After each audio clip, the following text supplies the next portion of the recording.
जय हिंद साथियों।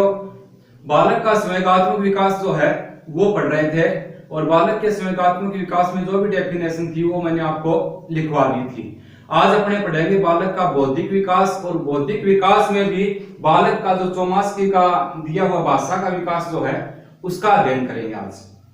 तो आज की क्लास में अब इससे पहले मैं बता देता हूं, दो परिभाषाएं जो हैं वो रह गई थी। वैसे वो परिभाषाएं फिलॉसफी में आती हैं, दर्शन शास्त्र की परिभाषाएं हैं, लेकिन उन परिभाषाओं को पुनः यहां पर एक बार देख लेते हैं। उसमें बालक का संवेगात्मक विकास जो है, संवेगात्मक विकास की बात हो रही थी। इसमें दो डेफिनेशन रह गई थी, क्या पता वो आ जाए एग्जाम में। गुरुजी ये था लिखवाई कौन माने। अब कौन सी परिभाषा है? एक तो है प्लेटो की परिभाषा। प्लेटो को आप जानते हो अच्छी तरह। प्लेटो की एक परिभाषा थी कि बालक की जैसी परवरिश व देखभाल की जाती है, जैसी परवरिश व देखभाल की जाती है, वह उसी के अनुसार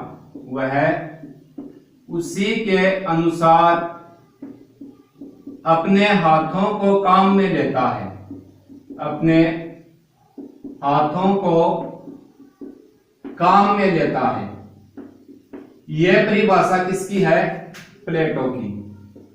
अब इसमें देखो क्या बताया है। प्लेटो की, अरस्तु, ये दोनों यूनानी दार्शनिक थे और इन्होंने जो भी परिभाषाएं दी हैं वो दर्शन शास्त्र के हिसाब से परिभाषा है, मनोविज्ञान के अनुसार नहीं है। इनकी परिभाषा थी बालक की जैसी परवरिश व देखभाल होती है, बालक उसी के अनुसार अपने हाथों को काम में लेता है। यहां पर हाथों को काम में लेने की बात आई है तो क्या होगा? बालक का क्रियात्मक विकास हो रहा है। अगर बालक हाथों को किसी दीवार पे या पेड़ पे चढ़ने में काम में ले रहा है तब तो वो हो जाएगा स्थूल क्रियात्मक कौशल। अगर वो हाथों से छोटे कार्य कर रहा तो सूक्ष्म क्रियात्मक कौशल में आता है। तो यह प्लेटो की परिभाषा है। प्लेटो ने इससे पहले भी एक परिभाषा दी थी, वो मैंने आपके प्रारंभ की जो क्लासें थी उसमें आपको लिखवाई थी कि बालक जब जन्म लेता है तो माथे पर अपना भविष्य जो है वो लिखवा कर लाता है। यह परिभाषा किसकी थी? प्लेटो की। इसके पश्चात एक परिभाषा आती है अरस्तु महोदय की। अरस्तु की परिभाषा है कि बालक का बाएं हाथ का होना ईश्वरीय देन है, ईश्वरीय देन है। यह परिभाषा डेफिनेशन किसकी है? यह अरस्तु ने कहा है कि बालक का बाएं हाथ का होना ईश्वरीय देन है। अब ये मत सोचना गुरुजी बायां क्या दायां, बायां दायां दोनों ही होते हैं बच्चों के, तो व्यक्तियों में सभी के बाएं दाएं। कौन से हाथ से कार्य कर रहा है? बाएं हाथ से कार्य, लेफ्ट हैंडेड जिसको बोलते हैं, लेफ्ट हैंड से कार्य करता है वो बाएं हाथ का होता है। यानी उस हाथ को, बाएं हाथ को अधिक काम में लेता है, वो बाएं हाथ का होना ईश्वरीय देन है। यानी महत्वपूर्ण, जैसे कोई क्रिकेट खेलना है वो बाएं हाथ से, या लिखना जो है वो बाएं हाथ से करते हैं। कोई भी अर्जेंट वर्क जल्दी से करेंगे तो वो बाएं हाथ से किसी वस्तु को उठाते हैं। तो ये बाएं हाथ का होना ईश्वरीय देन, ये किसने कहा है? अरस्तु ने।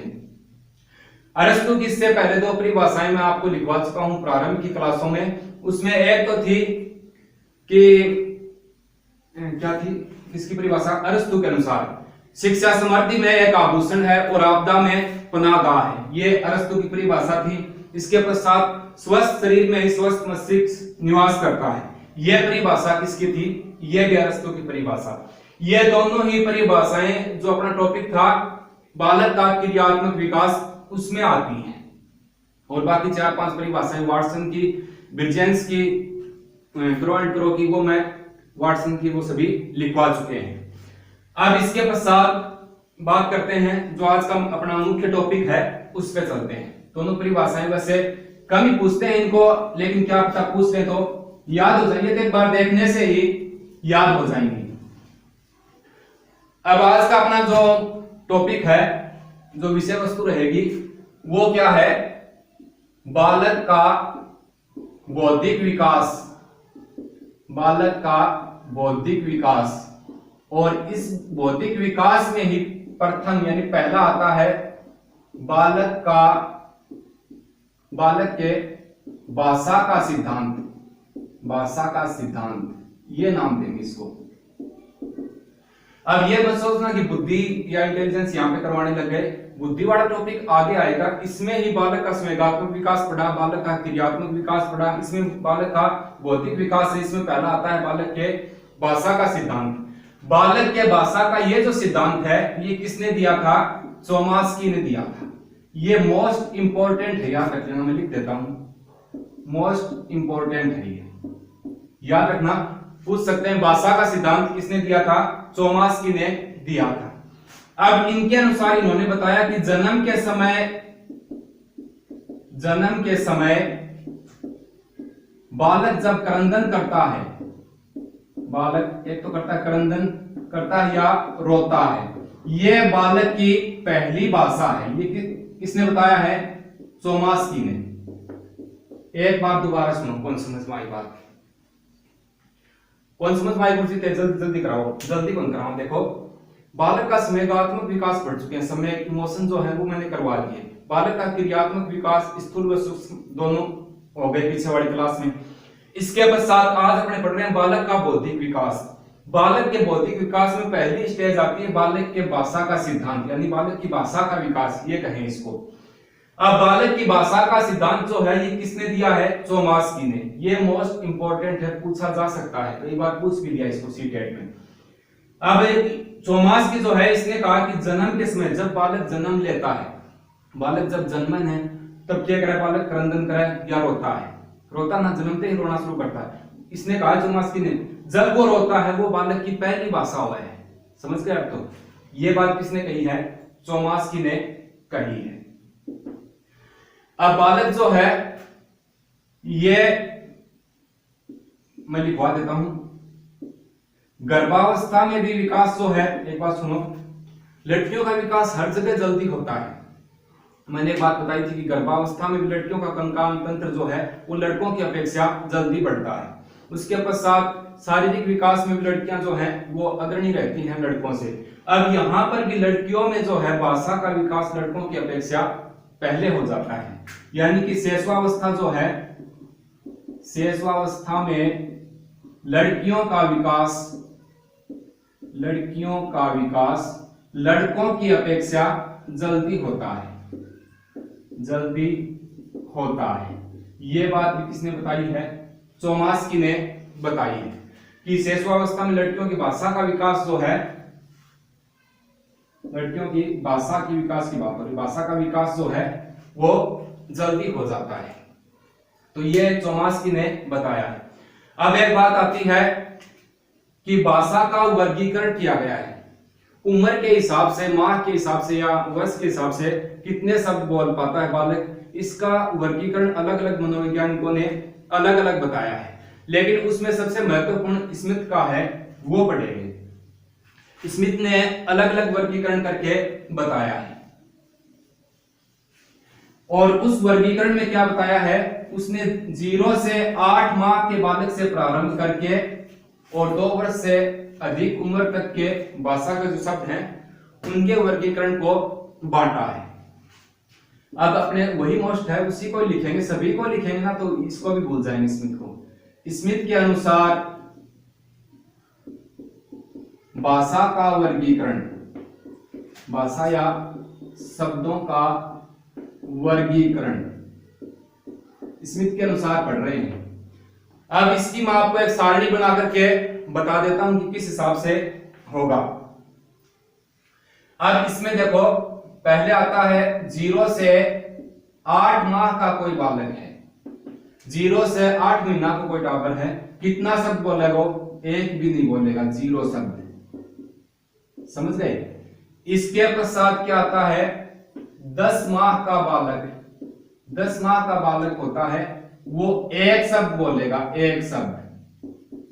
इसके पश्चात आता है 12 माह का या 1 वर्ष का बालक। 1 वर्ष का बालक होता है, वो 3 शब्द बोल सकता है, 3 शब्द। अब यहां पर एक सामान्य सी बात और है, वो सुनो। कोई भी छोटा बालक होता है, यहां से जब 3 शब्द बोलने शुरू किया, यानी कि 1 वर्ष का होता है, तब 3 शब्द बोलना शुरू कर देता है। और पहला शब्द बालक का माँ ही होता है, माँ शब्द कहता हूं। अब क्यों कहता है, इसके पीछे अपने कल्चर के हिसाब से धारणाएं हैं कि माँ शब्द है वो सबसे बड़ा होता है बच्चे के लिए, माँ ही उसका पालन करती है, इसलिए ईश्वर की देन है कि बच्चे की पहली भाषा पहला शब्द माँ ही निकलता है।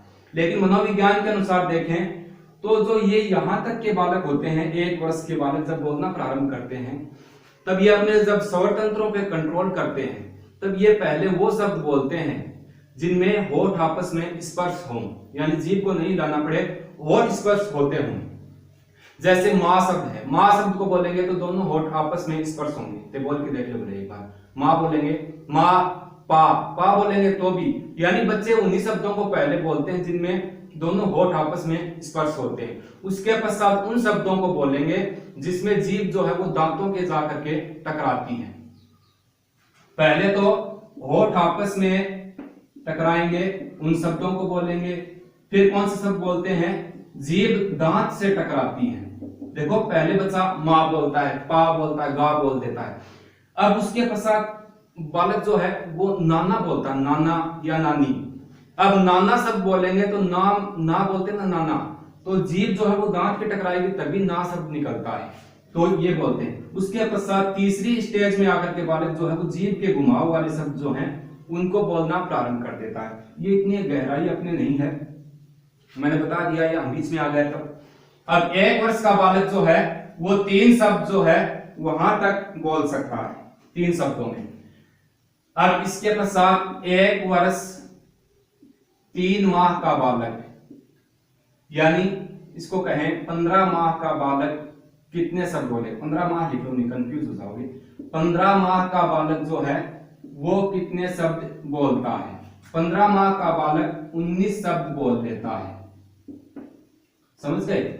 इसके पश्चात आता है 18 माह का बालक कितने शब्द बोलता है। ये अपने स्मिथ के अनुसार जो है वहां से पढ़ रहे हैं, स्मिथ के अनुसार 18 माह का बालक कितने शब्द बोल सकता है, ये 22 शब्द बोल सकता है।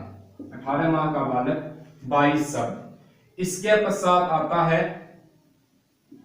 2 वर्ष का बालक, 2 वर्ष का बालक 200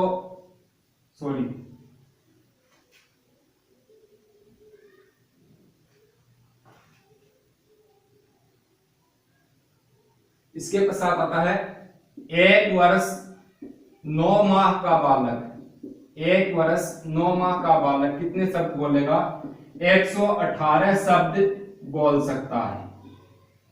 1 वर्ष 9 माह का बालक कितने शब्द बोलेगा, 118 शब्द। 2 वर्ष का बालक, 2 वर्ष का बालक कितने शब्द बोलेगा, 212 शब्द जो है इनको कवर कर लेता है। 2 वर्ष का बालक 212 शब्दों को कवर कर ले। 4 वर्ष का बालक, 4 वर्ष का बालक 1550 शब्द जो है उनको बोल सकता है। 5 वर्ष का बालक कितने शब्दों को बोलेगा, 2070 शब्द जो है वो कवर कर लेता है। और 6 वर्ष का बालक जो है वो 2562 शब्द जो है ये कुल होते हैं, इतना जो है इनको कवर कर लेता है। एक बार पुनः देखो, अपने स्मिथ के अनुसार भाषा शब्दों का वर्गीकरण जो है उसको पढ़ रहे हैं। स्मिथ के अनुसार ही क्यों पढ़ा गुरुजी, दूसरा बताया, उनको नहीं पढ़ रहे, उनको नहीं। स्मिथ का जो है ये इंपॉर्टेंट है, कम ही पूछा जाता है एग्जाम में, लेकिन क्या पता यहां से एक प्रश्न बन जाए। जितना हो सकेगा उतना मैं आपको याद करवाने का प्रयास करूंगा। स्मिथ के अनुसार अब 0 से 8 माह का बालक जो है वो तो 0 ही शब्द बोलेगा, याद रखना। 0 से 8 माह का जो है वो कितने शब्द बोलेगा, वो 0 शब्द ही बोलेगा। 10 माह का है, वैसे याद रह जाएगा, ये तो बेसिक नॉलेज है, 1 शब्द ही बोलता है। वैसे याद रखना 10 माह का कितना बोलता है, 1 शब्द, इसका ये बिंदी हटा देना। 1 वर्ष का बालक 3 शब्द बोलता है, 1 साल का बालक 1 2 3, याद रखना ऐसे। 15 माह का बालक 19 शब्द बोलता है। यहां 15 है तो +4 कर दिया तो कितने हो गए, 19 शब्द बोलेगा, यानी कि 15 माह अपने माह से 4 शब्द ज्यादा। यहां 18 माह है तो +4 करेंगे तो कितने हो जाएंगे, 22 शब्द बोलता है। याद करने की ट्रिक बता रहा हूं आपको। 15 माह है प्लस 4 करेंगे तो 19, यानी 19 शब्द बोलेगा। एग्जाम में आ जाएगा 18 माह का बालक कितने शब्द बोल सकता है, तब क्या होगा 22। इसमें भी आप प्लस 4 कर देना, 18 19 20 21 22 शब्द बोल सकता है। 1 वर्ष 9 माह का बालक कितने शब्द बोल सकता है, 118 शब्द। अब 9 दूनी कितना हुआ है 18 हुआ है, तो कितना हो गया 118। 1 वर्ष 9 माह का बालक कितने शब्द कवर करेगा, 118 शब्द जो है इनको बोल सकता है। 2 वर्ष का बालक कितने शब्दों को कवर कर लेता है, 212। यहाँ 2 है तो 2 द्वारा 1 और लगा देना बीच में, 212 शब्द जो है इनको पूरा कर लेता है। 4 वर्ष का बालक, इसको आप समझ लेना, 1550 शब्दों को कवर करता है। और 5 वर्ष का बालक जो है वो 2070 शब्द, और 6 वर्ष का बालक 2562 शब्द जो है यहां तक पहुंच जाता है। अब इसके पश्चात ये सारणी है, स्मिथ के अनुसार इनका वर्गीकरण किया गया है। अच्छे से रख लेना, 0 से 8 माह 0 शब्द, ये 10 माह पूछे तो 1 आ जाएगा इधर, सॉरी हाँ 10 माह। इसके पश्चात 1 वर्ष का 3, 15 माह पूछे प्लस 4 कर देना 19 आ जाएगा। 18 माह का पूछे प्लस 4 कर देना 22 आ जाएगा। 1 वर्ष 9 माह का बालक, 9 आ जाए तो 9 दूनी 18, 118 हो जाएगा। 2 वर्ष का पूछे 2 द्वारा 212।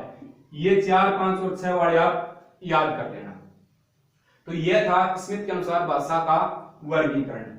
अब आगे चलते हैं। अब इसमें कुछ परिभाषाएं हैं जो कि सरल है, ज्यादा हार्ड भी नहीं है। उन परिभाषाओं को एक बार देख लेते हैं। इसमें सोरेनसन की एक परिभाषा है, वो क्या है, मैट्रिक के हिसाब से याद भी करवा दूंगा साथ ही। जैसे जैसे बालक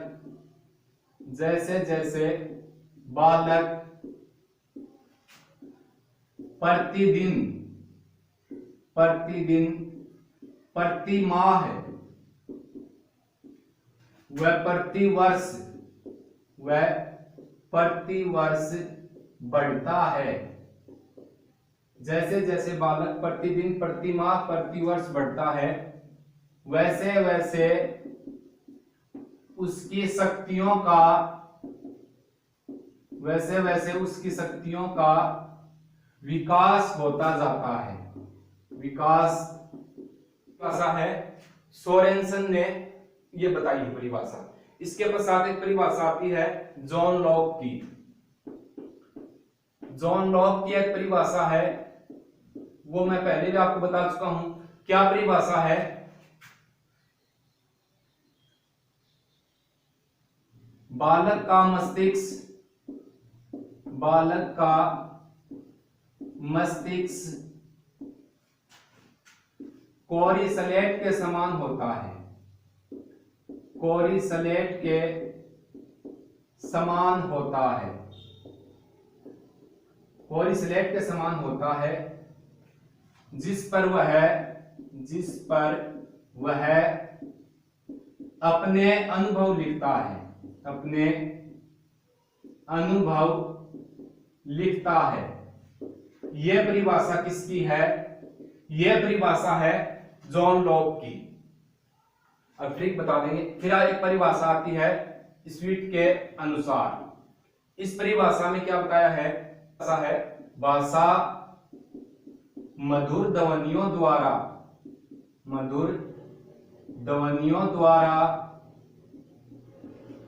मानव की अभिव्यक्ति है। मानव की अभिव्यक्ति है। यह परिभाषा किसने बताई है, स्मिथ के अनुसार है ये परिभाषा। अब देखो 3 परिभाषाएं हैं। सोरेनसन के अनुसार जैसे जैसे बालक प्रतिदिन प्रति माह प्रति वर्ष बढ़ता है, वैसे वैसे उसकी शक्तियों का विकास होता है। यह इसमें कई जगह आ जाएगी, उसकी शक्तियों में परिवर्तन होता है। एक ही बात है, राय वाली पुस्तक में ये दिया हुआ है, परिवर्तन होता है। अब कैसे याद करेंगे, सोरेनसन यानी कि शोर कर रहा है कोई सन, यानी कोई छोटा बच्चा है वो शोर कर रहा है। छोटे बच्चे तो शोर करेंगे, वो तो प्रतिदिन करेंगे और हर महीने करेंगे और हर वर्ष ही करते हैं। छोटे बच्चों का काम क्या है, शोर करना ही होता है। तो छोटे बच्चे जो है वो तो शोर करेंगे, यानी कि सोरेनसन की है, प्रतिदिन करेंगे, प्रति माह और प्रति वर्ष ही करते हैं। यानी जैसे जैसे बालक प्रतिदिन, प्रतिमाह, प्रतिवर्ष बढ़ता है वैसे वैसे उसकी शक्तियों में परिवर्तन होता जाता है, उसका विकास होता जाता है। यह किसने कहा है? सोरेनसन की परिभाषा है। उसके पश्चात जॉन लॉक की, या तो गुरुजी मारियोर कठे भी देखेगी। यह परिभाषा है, इससे मिलती जुलती है क्रोएंट करो की परिभाषा है। वो ये है कि बालक, छोटे बालक का जो मस्तिष्क होता है वो कोरे कागज के समान होता है और अनुभव व उम्र के साथ उस पर सब कुछ लिख दिया जाता है। वो ऐसी परिभाषा है मिलती जुलती, लेकिन ये स्लेट वाली किसने बताई है? जॉन लॉक ने। अब इसमें क्या है? बालक का मस्तिष्क कोरे स्लेट के समान होता है जिस पर वह अपना अनुभव लिखता है। अब मान लो कि मस्तिष्क जो है वो कोरे स्लेट के समान है, उसके ऊपर अनुभव जो है वो लिख दिए और लिख करके क्या कर दिया? लॉक लगा दिया, लॉक लगा दिया, लगा दिया। यानी जो भी कुछ लिखा हुआ था वो पूरा याद रह जाएगा। किसकी परिभाषा है? जॉन लॉक की परिभाषा है। पुनः याद रखना, बालक का मस्तिष्क कोरे स्लेट के समान होता है जिस पर वह अपने अनुभव लिखता है। जैसे उसने अपने अनुभव लिख दिए तो अपने क्या करना है? लॉक लगा देंगे, लॉक। तो किसकी परिभाषा हो जाएगी? जॉन लॉक की परिभाषा है ये वाली। ठीक है, याद रखिए। स्वीट, स्वीट क्या होता है? मीठा या मिठाई। अब भाषा कैसी होनी चाहिए? अपने सुनते ना, मीठी वाणी बोलिए। तो वो मीठी वाणी चाहिए तो सरल है एकदम। भाषा मधुर ध्वनियों द्वारा मानव की अभिव्यक्ति है। किसकी परिभाषा है? स्वीट की। यानी कैसी भाषा बोलनी चाहिए? मीठी, मधुर ध्वनि होनी चाहिए, मीठी आवाज। समझ गए? तो ये 3 परिभाषाएं हैं। एक दो परिभाषा रह भी गई होगी तो वो कल की क्लास में आपको